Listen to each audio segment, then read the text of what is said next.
Of all these civilizations of ancient times, by far the most developed and the most innovative was that of ancient Greece. The era of classical Greek culture, which spread round the Mediterranean basin from about 750 BC onwards, gave rise to a wealth of philosophical and scientific creativity. One classical Greek work, which has been studied for over 2,000 years, was compiled by the mathematician and teacher Euclid of Alexandria, somewhere around 300 BC. The content of this work, the Elements, represents some 3 centuries of Greek mathematical endeavor. Its importance can be appreciated by the fact that since the invention of printing in the 15th century, it's been one of the most reprinted books of all time. Indeed, it may be second only to the Bible in the number of editions that have appeared. Here's the first printed edition, published in Venice in 1482. It's in Latin, and it's the first significant mathematical text to be printed in the West. Here's the first English edition. It's published in 1570. But just why has it been such an admired and studied text for over 2,000 years? To understand this, we must look more closely at its contents. The whole work consists of 13 books, as we call them. The first 4 deal with elementary geometry, the sort of material that's been taught in our schools until recently.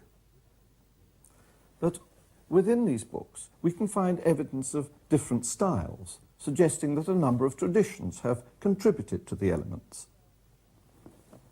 Let's now look at Book 1 in detail. Perhaps the most compelling thing we notice is its system of logical proof, a model of what an axiomatic logical structure should look like. Euclid's work begins with a series of 23 definitions. However, because we must have some intuitive basis on which to build, the first few of these are rather vague.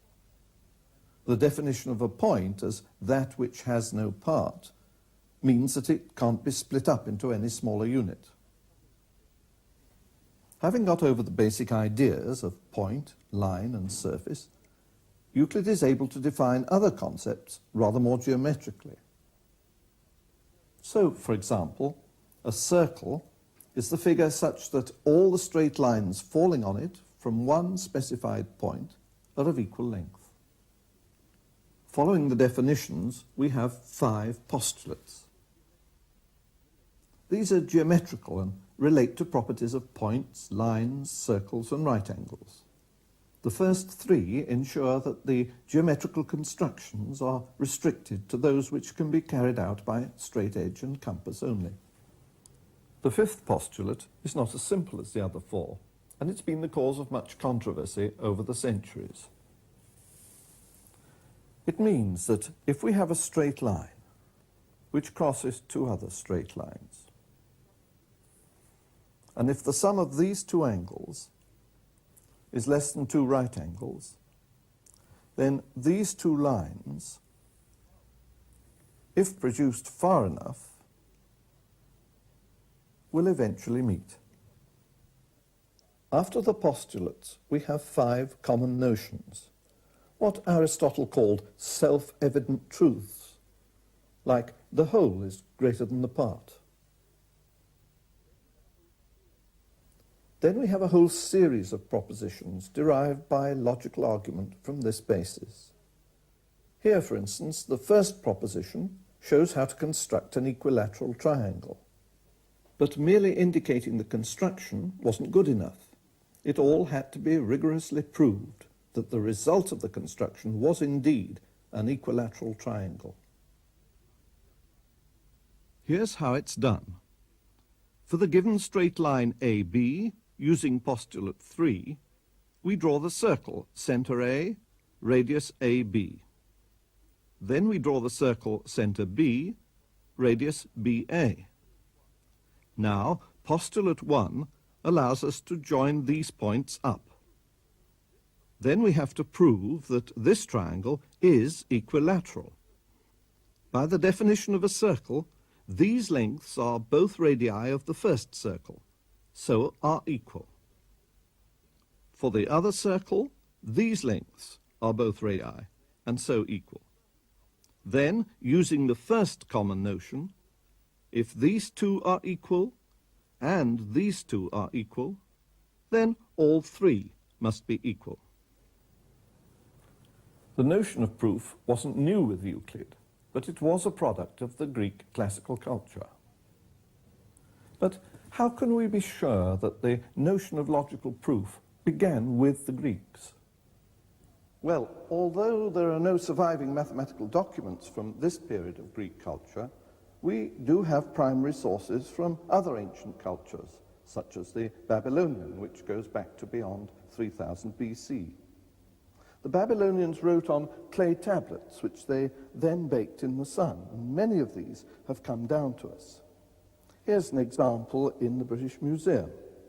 It shows a number of mathematical problems worked out, including one about a circular wall.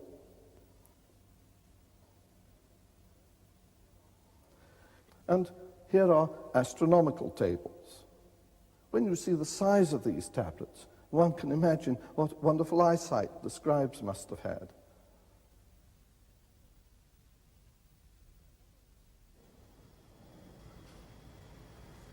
Another ancient civilization was that of Egypt. The Egyptians wrote on stone first and then on papyrus.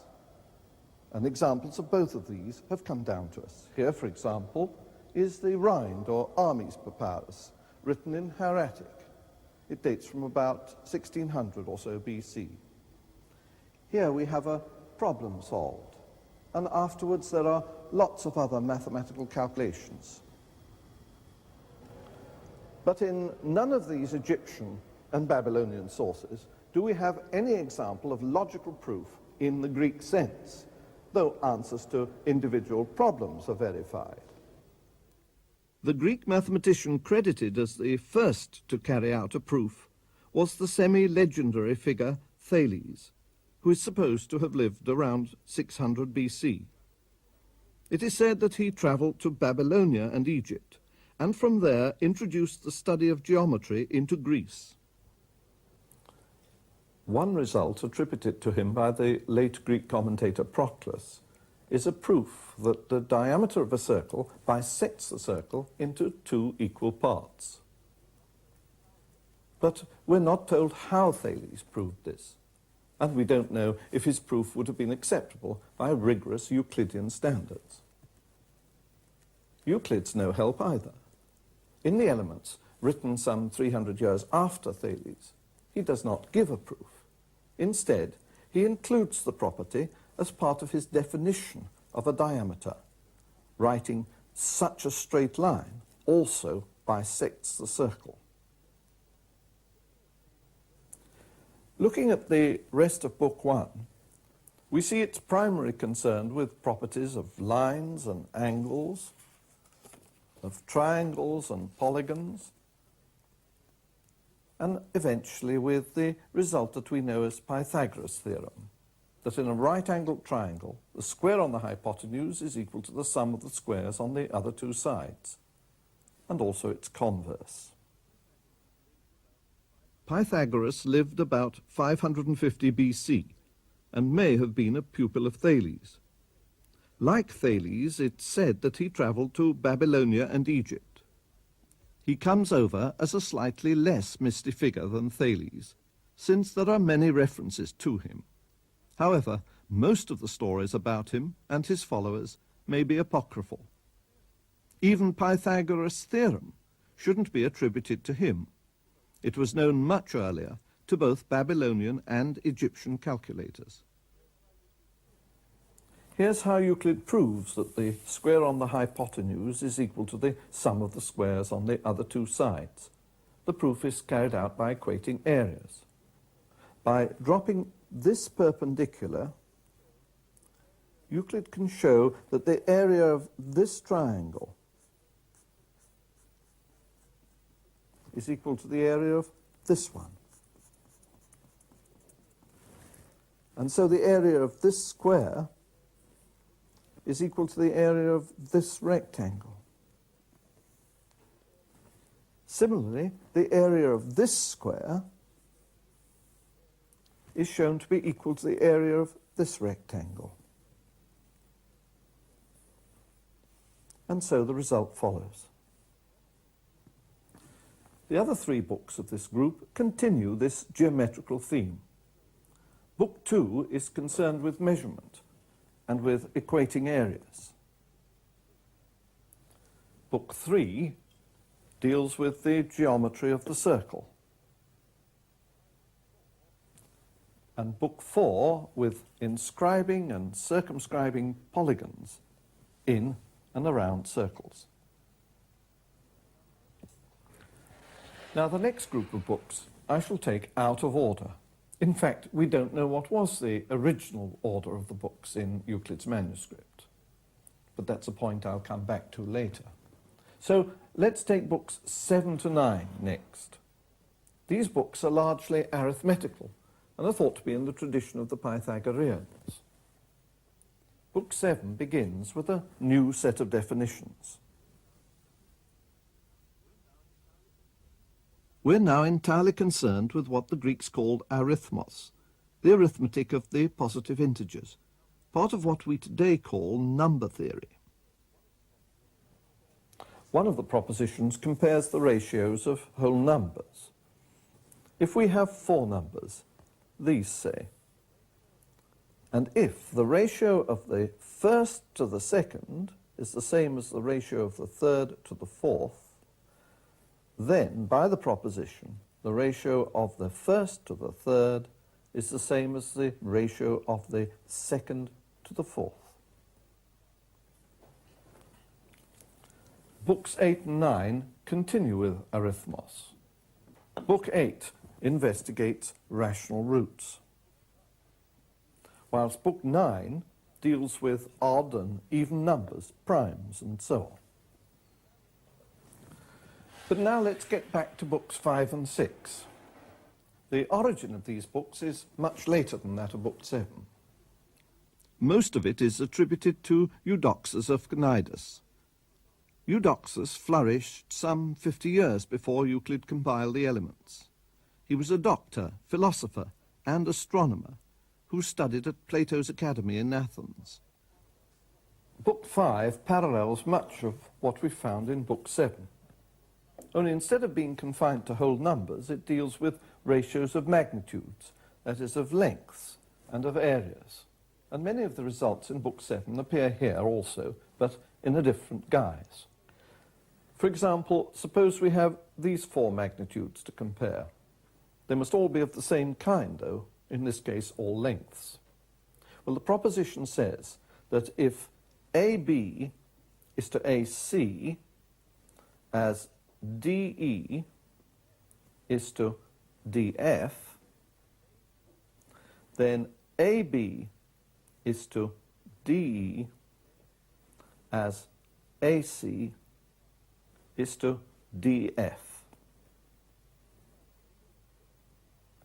In Book 6, these ideas are extended to areas of geometrical figures. Now we come to the last 4 books. Book 10 is related to Book 13, the last book. So let's look at books 11 and 12 next. Book 11 deals with solid 3-dimensional geometry, and it starts with 28 new definitions. For example, here's the definition of a pyramid as a solid figure contained by planes. And here Euclid makes comparisons between the volumes of different shaped figures with straight edges. Book 12 extends this to the comparison of areas and volumes of curved figures, such as circles, cones, and cylinders. Proposition 2 in this book is attributed to an earlier mathematician, Hippocrates of Chios. Hippocrates lived about 450 BC, and is said to have been the first mathematician to have written a work in the style of the Elements. What Hippocrates said concerns the ratio of areas of two circles. He stated that the ratio of the areas of these circles equals the ratio of the areas of the squares on their diameters. The proof in the Elements, however, is not due to Hippocrates, but to Eudoxus, and uses the method of reductio ad absurdum. It has the following form. We assume first that one ratio is less than the other, and then show that this leads to a contradiction. Then we assume the inequality the other way round, and show this leads to a contradiction also. Having thus exhausted these two possibilities, there's only one conclusion left. The ratios must be equal. Now let's turn to the details of the proof. What sort of contradiction does this first inequality lead to? For convenience, we'll call the ratio of the areas of the squares k.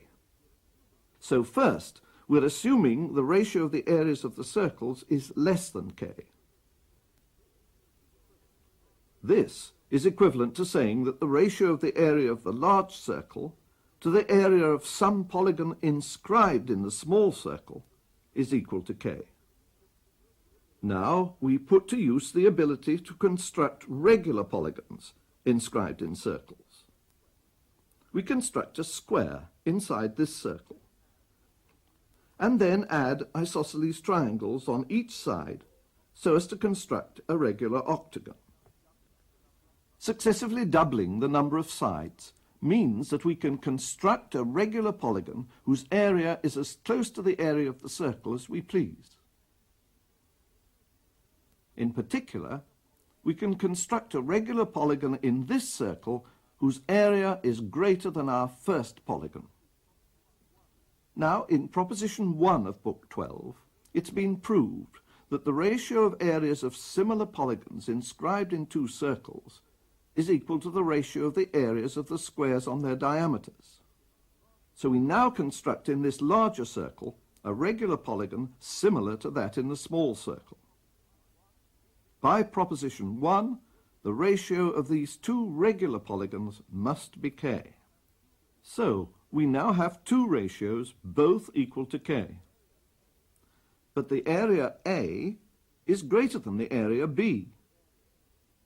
Yet the area C is less than the area D.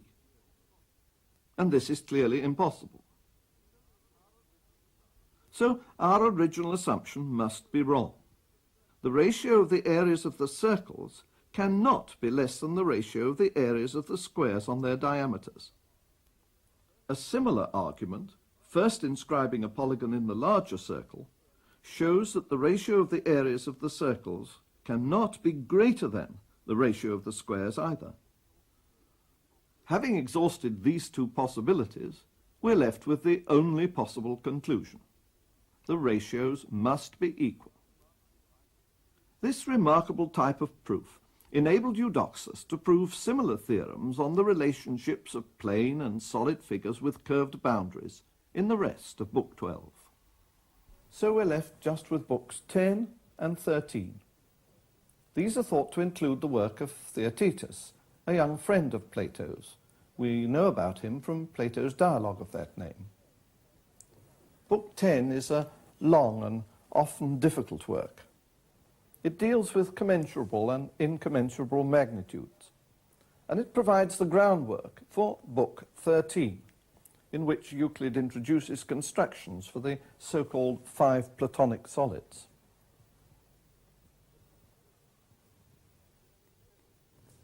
But having said all this, no original manuscript of the Elements has come down to us, or even a reliable copy of the original. No mathematical documents from this period of Greek culture survive. All that we have are copies made centuries later, with changes introduced into them by the editors. In fact, we don't even know if the order of the books of the Elements is Euclid's or that of a later editor. Let's look at some of the printed editions that appeared from the 15th century onwards and that are here in the Turner collection in Kiel University. Here again is the first printed edition, the 1482 edition. and it's based on a manuscript by the 13th century cleric Campanus.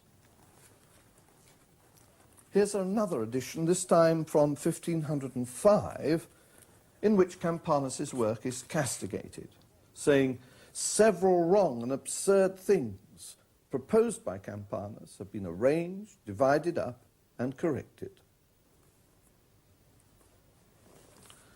And next, here's the 1509 edition by the Italian friar Luca Pacioli, in which Campanus is completely vindicated. He calls him the most faithful interpreter. And now we come back to the first English edition, the one by Henry Billingsley. It's got copious notes by the editor showing which parts are by Campanus and others. And when we turn over to the end of the book, we get a surprise, because instead of 13 books, there are 16, though the editor does indicate that the last 3 are by other authors than Euclid. And here's a rather nice edition. It's 19th century edition, 1847, by Byrne, and it's full of the most beautiful pictures. And in fact, some of the text itself is replaced by these coloured diagrams. But coming more up to date, here's what we regard as an authoritative English translation. It's in 3 volumes, and it's the one we've been using in the programme. It's by Thomas Heath, and it dates from 1908, and it begins with a long introduction. It's based on a Greek text which was reconstructed in the 19th century. But how did historians go about reconstructing a text which had been lost for centuries and existed only in late amended forms? Well, what were required were the earliest and most complete editions available. All but one of the 9th or 10th century editions derive from a text of Theon of Alexandria, made in the 4th century AD. But Theon admits that he introduced changes and additions to the text. So these alterations have to be identified. This is just what the French classicist François Peyrat was able to do in part at the beginning of the 19th century, when he discovered a 10th century manuscript originating from the Vatican Library, which he deduced was independent of Theon's text. In the late 19th century, the Danish classicist Johann Ludwig Heiberg took up this, using Peyrat's manuscript and a number of others. By careful comparison of the sources and by considering the reasons for the differences between them, Heiberg was able to produce what we now regard as the authoritative Greek text of Euclid's Elements.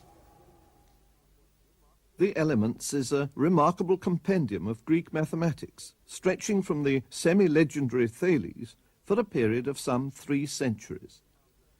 In it we encounter early Greek number theory, as well as the remarkable work of Eudoxus using proof by exhaustion, and also the work of many other mathematicians, amongst whom we've mentioned Pythagoras and his followers, Hippocrates and Theaetetus.